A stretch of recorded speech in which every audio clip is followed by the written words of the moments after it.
to my little friend. Hey guys, hope you are going well. Today we are talking about 5 upcoming Hollywood remakes. Now we know how much Hollywood loves to remake its own content. When it's onto a good thing and 20 years has passed, then you know it's time to remake it for a new generation of audiences to spend money at the cinema. This is a contentious one because there is a long history of remade movies bombing spectacularly, and you know it's easy to be a stickler for the original because the original was here first and it's usually better.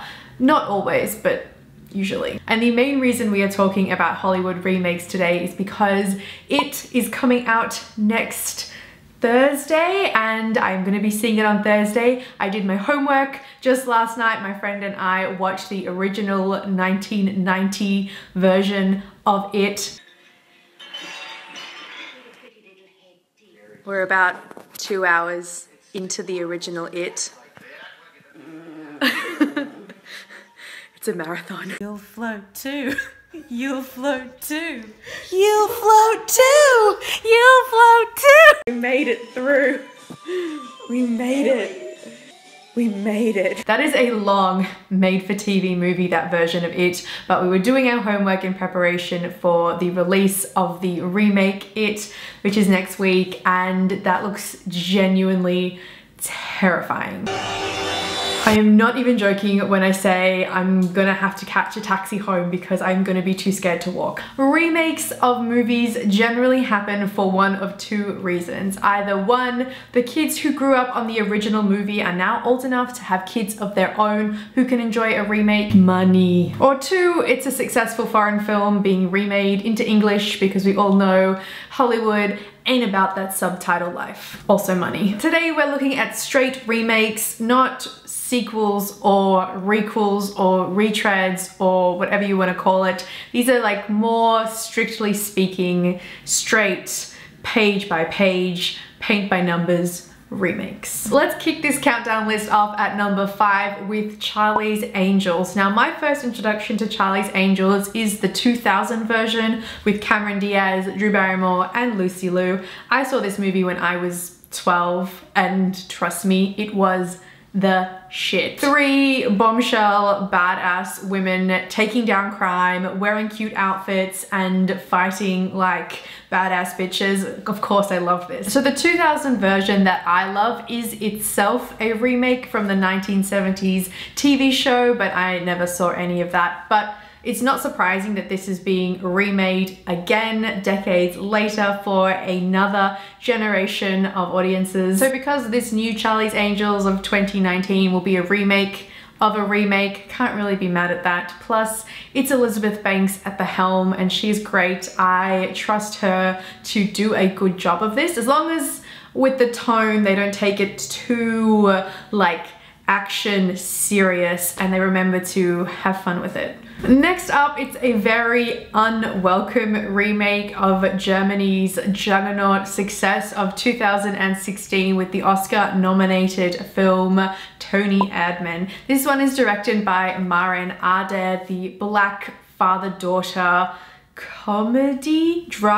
I wouldn't really call it a comedy. This film was so strangely uncomfortable and subtle and just so interesting to watch. Very difficult to watch for like more mainstream audiences, but very, very, very unusual. Capital S for the word subtle. So when I read that Jack Nicholson will be taking on the father role for the Hollywood remake of this movie, I was pretty mad. Just no thank you. And I'm not an anti-Nicholson person, I just don't think that the casting of that fits one iota. Yes, the father wears these big fake teeth and this wig and creates this persona called Toni Erdmann to try and use humor to connect with her, but not trying to be funny. It's because he just doesn't know how else to interact with her. It's awkward, it's pathetic, but it's really like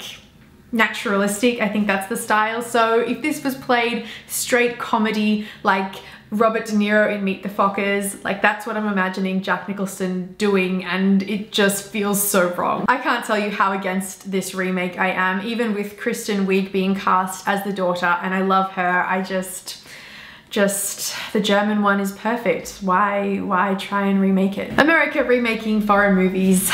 Money talks, people. Okay, let's go into number 3. It's another hashtag Hollywood against subtitles with the Korean zombie apocalypse movie Train to Busan. I did post a review for this one when it released last year. I was a big fan. Zombies plus high-speed train.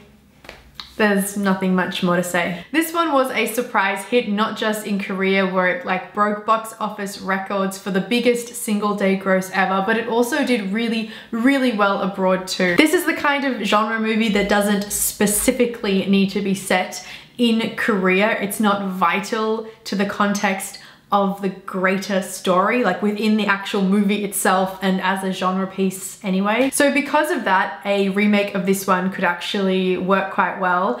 But, you know, again, I don't know why you wouldn't just watch the original Korean movie for all your zombie genre needs. A remake for Train to Busan is really far off in the future. I know the rights are sitting with a French studio, even though the film will be set in the US.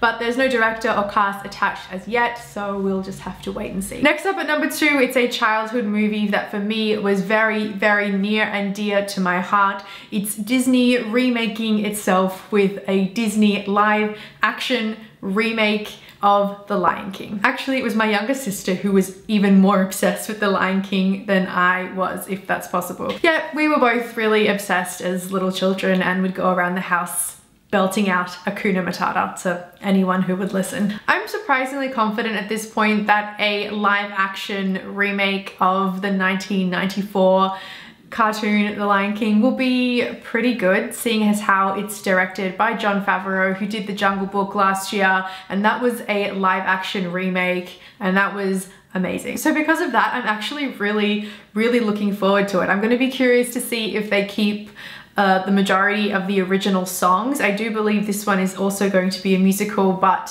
I'm sure they'll throw in some like new songs, so hopefully they're good. When Mufasa dies. Long live the king. It still gets me. Just need a moment. Finally, at number 1, it is very, very, very ambitious, but Universal Studios is taking on Brian De Palma's 1983 mobster movie, Scarface. The Coen brothers were attached to this one at some point, which would have been awesome, and then Antoine Fuqua, who did Training Day, he was also attached and then dropped out due to scheduling issues. And then I think David Ayer from Suicide Squad, he's also dropped out now as well. So the fact that this movie has gone through such a rotation of directors really makes me nervous. That coupled with the fact that this is Universal Studios and we know that they just did a really huge mess of the reimagining of The Mummy and trying to kick off the Dark Universe, that just failed abysmally. So I really am nervous about a Scarface remake, especially when the original just holds up so well. Say hello to my little friend! So there you go, there are 5 upcoming Hollywood remakes, and what I really have to do is I have to keep reminding myself that even though I am really kind of anti-remakes in a general broad sense, I have to remind myself that remakes are not for me. As in, remakes are not really targeted at the original fans of the original movie. Remakes are for a whole different generation or demographic of people, so I really have to bear that in mind. A perfect example would be the movie coming out next week, which is It. I hadn't seen the original 1990s movie until recently, and when I saw it, it was really dated and not at all like actually scary. But when it did come out in 1990, I'm sure it was really scary and really did affect a whole lot of people and did what it intended to do. And that was for the generation of my dad. But now the movie coming out next week is for my generation, and I'm sure I'm gonna find this movie genuinely terrifying. Aren't you gonna say hello? Don't forget, you can also subscribe to my channel here and keep up to date with my other movie and TV reviews. Let me know what top 5 list you would like to see me tackle next. Thank you so much for watching, guys, and I will catch you next time. Bye.